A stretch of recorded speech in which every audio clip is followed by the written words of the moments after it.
Hello, guys. Welcome you all to the Insights into Books podcast. Before we start, kindly follow or subscribe us. And if you want daily summary files of these books, then subscribe us on Gumroad. Links are in description. Now, let's start today's discussion, guys. Welcome to the deep dive. Today, we're diving into something that really pushes back against how most of us operate day to day. You know, the constant rush, the overflowing inbox, the feeling of being pulled in a million directions. Exactly. We're tackling essentialism, Yeah. which sounds simple, right? The disciplined pursuit of less. Yeah. But it's profound. It really is.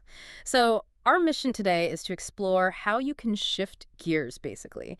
Move away from pouring energy into, well, the trivial many things that just keep you busy. But instead, focus that energy, that time on the few things, the vital few that truly matter, where you can make your biggest contribution and honestly find more fulfillment too. It's not just about, tidying up your schedule, is it?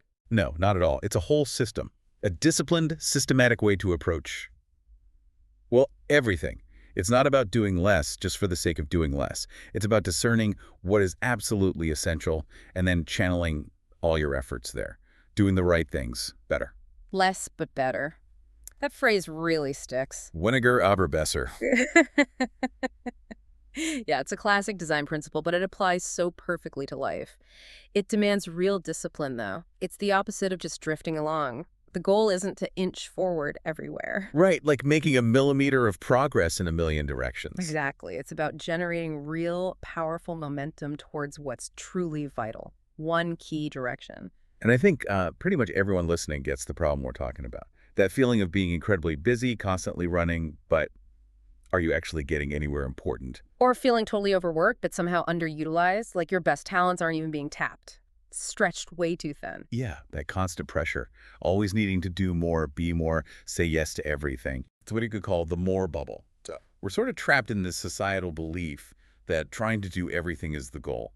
We think activity equals achievement. If you're not busy, you're slacking off, right? That's the assumption. We pile on commitments, fill every minute because we're scared of missing out. But that undisciplined pursuit of more, it's the non-essentialist path. Yeah. And ironically, it just dilutes your energy, leads to mediocrity or burnout. Okay, but here's the really counterintuitive part for me. The paradox of success. You'd think success would solve the overwhelm problem. More resources, more help. But that's the trap. The thinking goes. Success often breeds the very complexity that undermines the focus that created the success in the first place. How does that actually work? Success leading to failure, or at least a plateau. It's a tough cycle. Yeah. So imagine someone really focuses right. They nail the vital few things. They become successful. Great. But that success brings two things: a good reputation and, crucially, more opportunities. And these aren't bad opportunities, usually. Almost never. They're usually good opportunities. Mm-hmm. A promotion, a new venture, an interesting project, a board seat. They feel like rewards, like validation.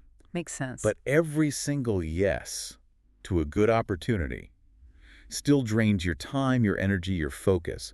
The non-essentialists start saying yes to all these good things, and slowly they lose sight of the one or two essential things that got them there. So they trade deep focus for scattered competence. Perfectly put. Scattered competence. They're doing more, but achieving less of what truly matters.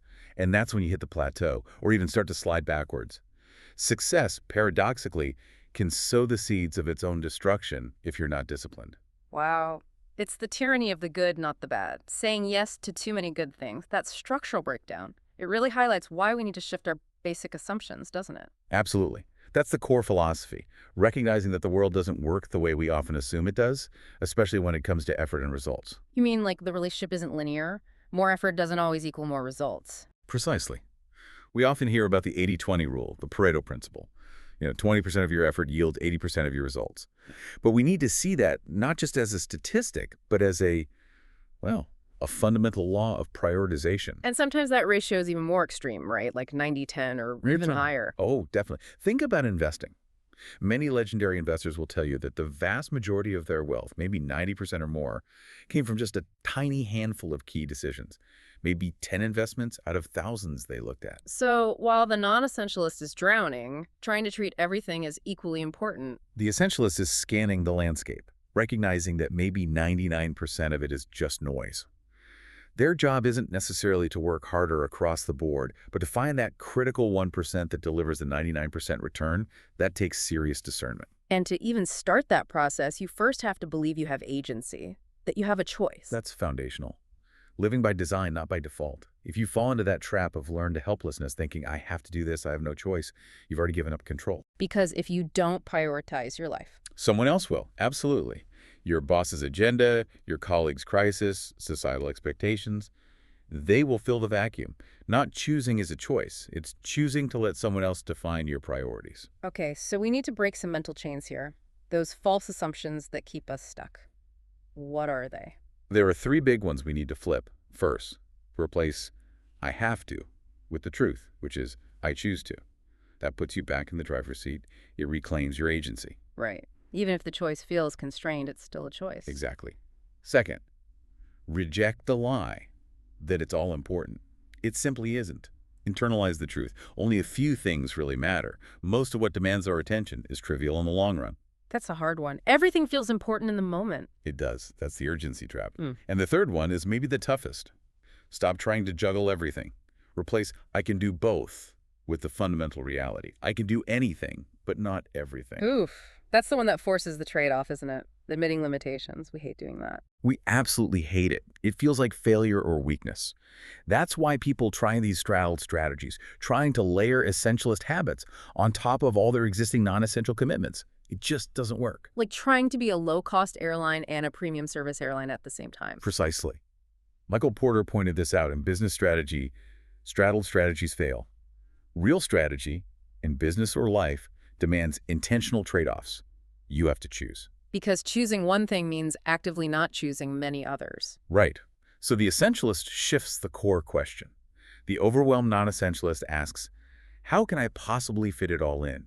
How can I make everyone happy? Which is an impossible question. So what's the essentialist question? It's much more strategic. Which problem do I want to solve? This acknowledges that effort is finite, challenges are inevitable, but you get to choose where you direct your limited resources for maximum impact. Choosing your battleground. Exactly. And that brings us to that really stark analogy, the four-burner stove. Ah, yes, the Sedaris one. It's brutal but clear. It really is. Imagine your life energy is limited, like the gas feeding 4 burners on a stove.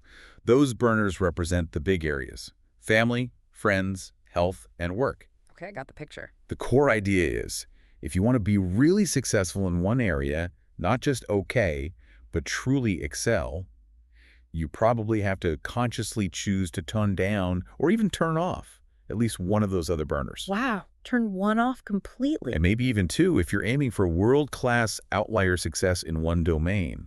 It forces you to confront the reality of limited capacity. That's confronting. Thinking about consciously turning off the friends burner or the health burner for a season, that feels huge. How do you mentally deal with that kind of deliberate sacrifice? It's about reframing.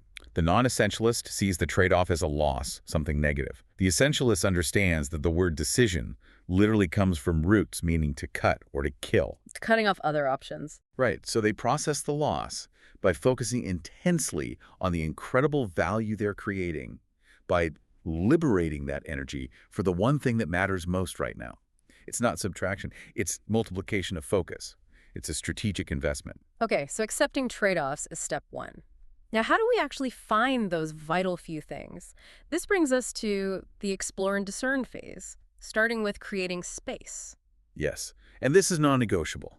If you're you're simply too busy to think strategically, period. You need mental solitude, time away from the constant barrage of emails, meetings, notifications. The daily grind. Exactly. If your brain is always reacting, there's zero capacity left for deep reflection, for questioning assumptions, for discerning the truly essential from the merely urgent. You have to deliberately carve out space to think. We hear about leaders doing this, like Bill Gates' Think Week. A perfect example. Twice a year, completely unplugged, just books and papers, not just to read, but to really think long-term, away from the daily pressures. Or the LinkedIn CEO scheduling actual thinking time blocks in his calendar every single day. Like a meeting with himself. Pretty much. It's treating strategic thinking with the importance it deserves. It's not a luxury. It's fundamental to making good choices. So, for those of us maybe not taking a full week off, what are practical ways to create that space? It can be simpler. Maybe the first 20 minutes of your day. Instead of grabbing the phone, read something foundational, classic, literature, philosophy, something that forces you to zoom out from the immediate urgencies. Broaden the perspective. Exactly. Or schedule a recurring, shorter, off-site, even just half a day once a quarter, specifically for reflection and planning. The key is making it deliberate and protecting that time fiercely. And alongside quiet thinking time, there's this emphasis on play, which seems counterintuitive for serious productivity. It does, doesn't it? We tend to dismiss play as frivolous just for kids, but for the essentialist, play is actually vital exploration. How so? Define play in this context. It's basically anything you do just for the pure joy of doing it. No specific goal, no required outcome, just curiosity and enjoyment. Okay. And why is that essential? For a few key reasons. First, it broadens your horizons. When your mind is relaxed and playful, it makes unexpected connections, sees new possibilities. Second, it's a powerful stress antidote. It recharges you. And third, this is critical, it actually enhances your brain's executive functions. Really? Like planning and prioritizing? Yes. Play improves creativity, problem solving, and analytical skills. Many breakthroughs happen when the mind is in that playful, exploratory state, not when it's grinding under pressure. So space to think, space to play. This generates possibilities, but then you need a filter. This requires sharp observation, finding the lead. Right. The non-essentialist just collects information, facts, details, indiscriminately. They get lost in the weeds. The essentialist acts like a good journalist or editor. They observe, they listen deeply often for what's not being said, and they filter relentlessly to find the core message, the essential point, the lead. Like that journalism class story. Exactly. Charlie Sims drilling into his students. Don't just give me the facts from the school board meeting, who was there, what budget passed. Tell me the point, what matters to the reader. And the lead was? No school Thursday. That's the essential piece of information that cuts through all the noise. We need to apply that same filter to our work, our meetings, our projects. What is the actual point here? What's a no school Thursday insight? We can even apply this observation to ourselves using journaling, but again, the method is a bit different. Yeah, it's not about just writing endless pages of rambling thoughts. That can actually reinforce the noise. The essentialist journaling method is about writing less than you feel like writing. Writing less. How does that help? It forces distillation. You focus on identifying the patterns, the core emotions, the key decisions of the day. But the real power comes from reviewing those concise entries regularly, say every 90 days. And what does that review reveal? Patterns jump out.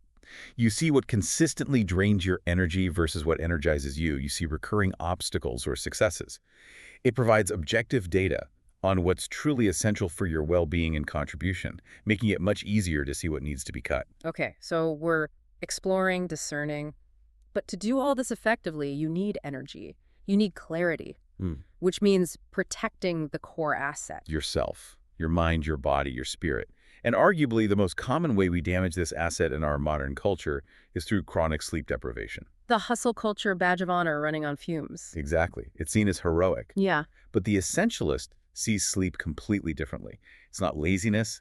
It's critical maintenance for peak performance. It's non-negotiable for operating your highest level more of the time. It's not just about feeling less tired, is it? It actually impacts your ability to think clearly and prioritize. Massively.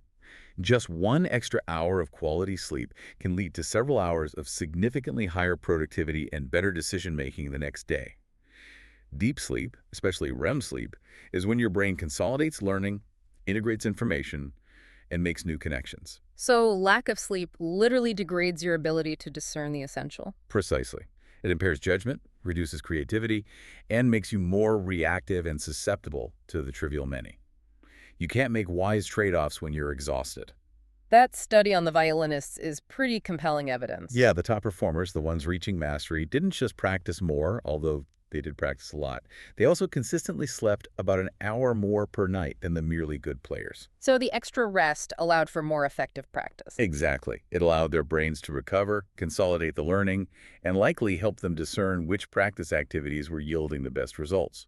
They practiced smarter, fueled by adequate rest. Essentialists prioritize sleep like they prioritize strategic thinking time. It's part of the system. Okay, so we've explored, we've protected our energy. Now comes the hard part. Elimination. Starting with being extremely selective, the 90% rule. This is where the rubber meets the road. You have all these opportunities, ideas, requests. How do you filter them ruthlessly? The 90% rule is a practical tool. The core idea is If it's not a clear yes, it has to be a clear no. No maybes, no good enough. Exactly. Because saying yes to something good enough means you're implicitly saying no to something potentially amazing down the road because your time and energy will be tied up. So the rule is, evaluate an option against your most important criterion. Just one criterion. The most important one for that specific decision. Rate the option from 0 to 100 on how well it meets that criterion. If it scores below 90, It's out, regardless of other merits. it's out. Discard it. Only pursue the things that score 90% or higher, the things you feel genuinely enthusiastic about, the hell yeah opportunities. It forces extreme selectivity and prevents you from cluttering your life with mediocre commitments. That's a high bar. But to even apply that rule, you need to be crystal clear on what that most important criterion is, which means defining your essential intent. Exactly. The essential intent is your guiding star. It's that one strategic decision that simplifies 1,000 future decisions. It needs to be both inspirational, giving you energy, and concrete, telling you exactly what done looks like. Not just a vague mission statement like maximize shareholder value. Definitely not. That's useless for day-to-day choices. A good essential intent is specific and memorable. Think about a civic project. A vague goal is improve housing. An essential intent might be build 150 affordable storm-resistant homes in Ward X by December 2025. Okay. So specific, measurable, time-bound. And inspiring. That clarity means anyone on the team can look at a new request or idea and immediately ask, does this directly help us build those 150 homes? If the answer isn't a clear yes, it's not essential for this intent. And without that clarity, teams just drift. They fall into unproductive patterns, like playing politics, focusing on looking good rather than doing good, or everyone pursuing their own pet projects, lots of activity, but nothing adds up to a significant result. Essential intent focuses energy and allows for confident elimination of distractions. Okay, intent is clear. The filter is set. Now comes the action that takes real guts. Actually saying no. This is often the biggest hurdle. It requires emotional discipline. We're wired to want to be liked, to be helpful. Saying no feels like letting someone down, like being difficult. Trading popularity for respect, as the saying goes. That's exactly it. The non-essentialist avoids the short-term discomfort of saying no, but often creates bigger problems and resentment later with a half-hearted, delayed, or poorly executed yes. The essentialist understands that a clear, graceful no up front is actually kinder and more professional. As Tom Friel said, learn the slow yes and the quick no. But just saying no flat out can be tricky, especially at work. So you need a repertoire, right? Different ways to decline. Absolutely. A no repertoire is crucial. Sometimes silence works wonders. The awkward pause. Just wait 3 seconds before responding to a request. It signals thoughtfulness and prevents a reactive yes. Gives you a beat to think. Exactly. Then there are softer ways. The no but approach. I can't do that right now due to my focus on Project X, but maybe Sarah could help. Or I can't take that on this month, but I could potentially look at it next quarter. What about when the request comes from someone senior? That's tough. That's where the question, yes, but what should I deprioritize, is incredibly powerful. You're not refusing, you're highlighting the reality of limited capacity and asking them to make the strategic trade-off decision based on the agreed essential intent. Puts the ball back in their court, forcing clarity. Precisely. It frames it as a strategic choice, not personal unwillingness. You're collaborating on prioritization. And the ultimate form of no is based on deep conviction, like the Paul Rand story. Yes. Legendary designer Paul Rand, hired by Steve Jobs for the NXT logo. Jobs asks for multiple options. Rand says essentially, no, I will solve your problem. You pay me. You don't have to use it. If you want options, hire someone else. Wow. That takes confidence. Immense confidence, backed by expertise. He delivered one option. Jobs, though initially perhaps taken aback, later called Rand the ultimate professional, because Rand had thought through the process more deeply. That kind of principled refusal, based on clarity and conviction, earns deep, lasting respect, even if it feels difficult in the moment. Okay, so we're saying no to new non-essentials. What about the commitments we already have that aren't working? We need to uncommit, which means fighting the sunk cost bias. Oh, the sunk cost bias. It's such a powerful psychological trap. We keep pouring time, money, energy into something that's clearly failing just because we've already invested so much. Letting go feels like admitting waste, admitting failure. So we throw good money after bad or good time after bad. Exactly. The non-essentialist does this constantly. The essentialist has the courage to ask the brutal question. Knowing what I know now, If I weren't already invested in this, how much would I invest today? And if the answer is 0, Then the rational decision is to cut your losses immediately, no matter how much has already been sunk. It's not failure, it's wisdom gained. That wisdom frees up those resources for something truly essential now. are there techniques to make uncommitting easier besides just grit? Yes, thankfully. Rare. One is the reverse pilot. Mm. It's subtle. You just quietly stop doing a task or attending a meeting you suspect is non-essential. Don't announce it. Just stop for a bit. And see what happens. See if anyone notices. See if anything breaks. Right. If weeks go by and there are no negative consequences, you've likely found something you can safely eliminate without a big confrontation. Clever. Low risk. What about something more radical? Zero-based budgeting, but applied to your time and commitments. Instead of just tweaking last year's schedule, you mentally wipe the slate clean. Pretend your calendar is empty. Then every single activity, meeting, project has to re-justify its existence from scratch. Only add back what's truly essential now. Exactly. It prevents that slow creep of mediocrity and obligation that clutters our lives. It's a periodic reset. This whole idea feels like editing a piece of writing or a film. That's a perfect analogy. Editing is often called the invisible art. A great editor adds value primarily through subtraction. They cut extraneous words, scenes, characters to make the core message clearer, sharper, more impactful. Is this essential to the story? Right. We need to be editors of our own lives, constantly asking, is this activity essential? Can I convey this message more concisely? Can I achieve this goal with less complexity? Making small, consistent cuts and corrections prevents the need for drastic, painful amputations later when a crisis hits. And to protect all this curated, essential space, we need strong fences. We need boundaries. Boundaries are key. Non-essentialists often see them as limiting, rigid, unfriendly. Essentialists understand that clear boundaries are actually liberating. They protect your priorities, your time, your energy. Like the fence around a park. Exactly. The fence doesn't restrict freedom within the park. It defines the space and protects it from external intrusions, allowing freedom inside. Boundaries define where your yes lives and protect it from the encroachment of others' agendas. If you don't set them, others will set them for you, usually to your detriment. But what about collaboration? Sometimes strict boundaries like no email after 6 p.m. can genuinely hinder a teammate in a different time zone who needs input for their essential work. How do you balance that? That's a fair challenge. Essential boundaries aren't about being inflexible or unhelpful. They're about clarity and proactive communication. You don't just build a wall. You install a gate with clear instructions. So maybe I don't check email after 6 p.m. my time, but here's the procedure for a true emergency. Precisely. You define the rule, but you also define the exception process and the deal breakers up front. If X happens, then Y is the way to reach me outside these hours. It ensures you protect your focus while still enabling necessary collaboration. It requires negotiation and clear agreements, not just unilateral declarations. Okay, that makes sense. So we've explored, discerned, eliminated, and set boundaries. Now, the final piece. Execution. Making it happen, but hopefully without the constant struggle. Exactly. The goal isn't just to do the essential things, but to make doing them as effortless as possible. The non-essentialist relies on brute force willpower, which is finite and exhausting. The essentialist invests time up front to design systems that make execution smooth, almost automatic. And that starts with anticipating friction, with buffering. Yes, extreme preparation. Essentialists know that the only certainty is uncertainty. Things will go wrong. Obstacles will appear. So instead of just reacting, they prepare. They build in buffers. This tackles the planning fallacy, right? Our tendency to always underestimate how long things will take. Absolutely. We're all terrible at estimating time for complex tasks. Partly optimism, partly social pressure. We want to seem capable and efficient, so we give unrealistically short estimates. So the essentialist just lies about deadlines. Not lies, but builds in a realistic buffer. A simple but powerful rule of thumb. Add a 50% buffer to your time estimate for any significant task or project.